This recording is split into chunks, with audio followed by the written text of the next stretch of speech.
LibraryVox recording by Joy Chan. The Happy Prince and Other Tales by Oscar Wilde. The Selfish Giant. Every afternoon as they were coming from school, the children used to go and play in the giant's garden. It was a large, lovely garden with soft green grass. Here and there over the grass stood beautiful flowers like stars, and there were 12 peach trees that in the springtime broke out into delicate blossoms of pink and pearl, and in the autumn bore rich fruit.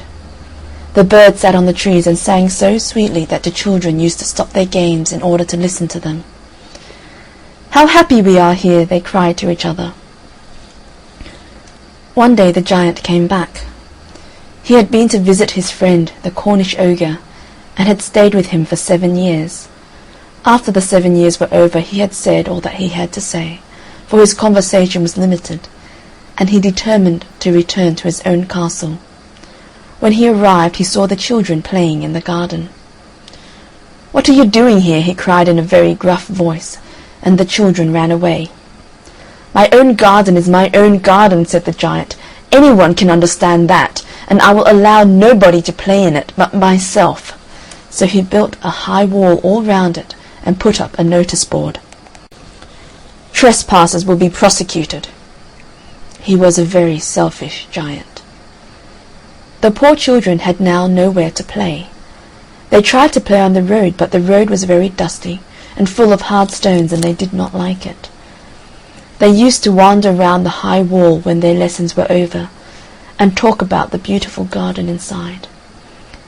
"How happy we were there," they said to each other. Then the spring came, and all over the country there were little blossoms and little birds. Only in the garden of the selfish giant it was still winter. The birds did not care to sing in it, as there were no children, and the trees forgot to blossom. Once a beautiful flower put its head out from the grass, but when it saw the notice board it was so sorry for the children that it slipped back into the ground again and went off to sleep. The only people who were pleased were the snow and the frost. "Spring has forgotten this garden," they cried, "so we will live here all the year round." The snow covered up the grass with her great white cloak, and the frost painted all the trees silver. Then they invited the north wind to stay with them, and he came. He was wrapped in furs, and he roared all day about the garden and blew the chimney pots down. "This is a delightful spot," he said. "We must ask the hail on a visit." So the hail came. Every day for 3 hours he rattled on the roof of the castle till he broke most of the slates, and then he ran round and round the garden as fast as he could go. He was dressed in grey, and his breath was like ice. "I cannot understand why the spring is so late in coming," said the selfish giant, as he sat at the window and looked out at his cold white garden. "I hope there will be a change in the weather." But the spring never came, nor the summer. The autumn gave golden fruit to every garden, but to the giant's garden she gave none. "He is too selfish," she said. So it was always winter there, and the north wind and the hail and the frost and the snow danced about through the trees. One morning the giant was lying awake in bed when he heard some lovely music. It sounded so sweet to his ears that he thought it must be the king's musicians passing by. It was really only a little linnet singing outside his window, but it was so long since he had heard a bird sing in his garden that it seemed to him to be the most beautiful music in the world. Then the hail stopped dancing over his head, and the north wind ceased roaring, and a delicious perfume came to him through the open casement. "I believe the spring has come at last," said the giant, and he jumped out of bed and looked out. What did he see? He saw a most wonderful sight. Through a little hole in the wall the children had crept in, and they were sitting in the branches of the trees. In every tree that he could see there was a little child, and the trees were so glad to have the children back again that they had covered themselves with blossoms and were waving their arms gently above the children's heads. The birds were flying about and twittering with delight, and the flowers were looking up through the green grass and laughing. It was a lovely scene, Only in one corner it was still winter. It was the farthest corner of the garden, and in it was standing a little boy. He was so small that he could not reach up to the branches of the trees, and he was wandering all round it, crying bitterly. The poor tree was still covered with frost and snow, and the north wind was blowing and roaring above it. "Climb up, little boy," said the tree, and it bent its branches down as low as it could, but the boy was too tiny. And the giant's heart melted as he looked out. "How selfish I have been," he said. "Now I know why the spring would not come here. I will put that poor little boy on the top of the tree, and then I will knock down the wall, and my garden shall be the children's playground for ever and ever." He was really very sorry for what he had done. So he crept downstairs and opened the front door quite softly, and went out into the garden. But when the children saw him, they were so frightened that they all ran away, and the garden became winter again. Only the little boy did not run, for his eyes were so full of tears that he did not see the giant coming.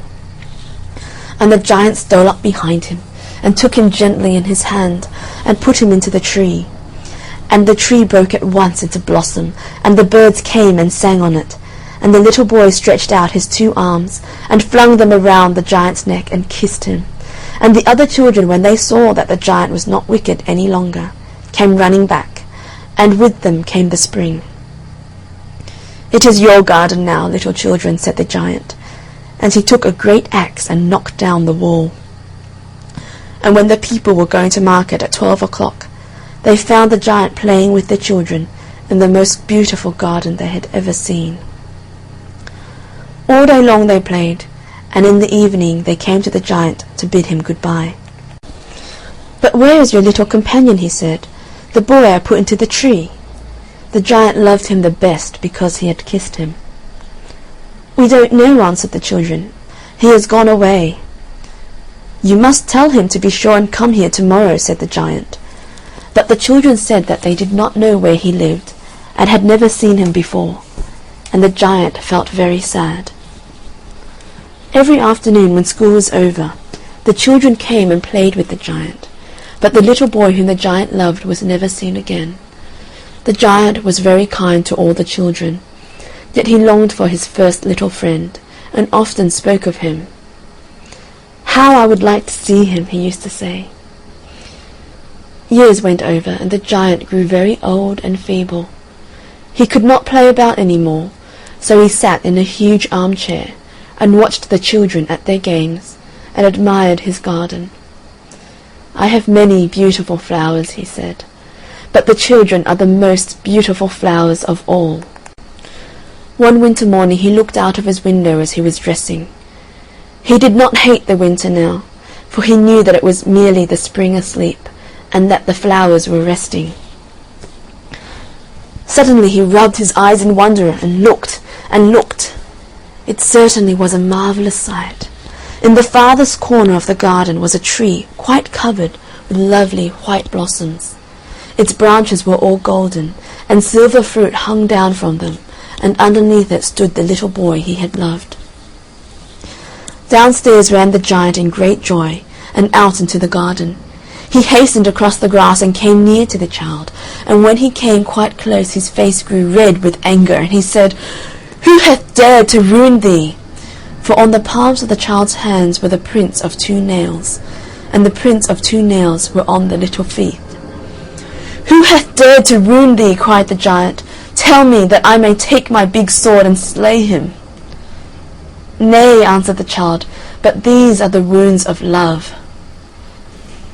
"Who art thou?" said the giant, and a strange awe fell on him, and he knelt before the little child.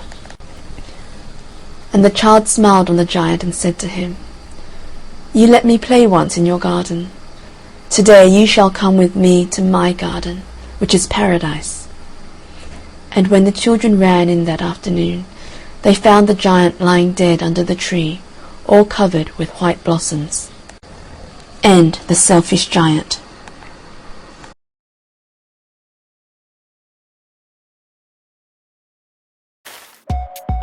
We hope you loved this book. We will keep on streaming the best reads for you. Please like, share and comment your views about this book and how it changed your life. Please subscribe to our channel so you know as soon as a new book is available for you. Thanks for watching.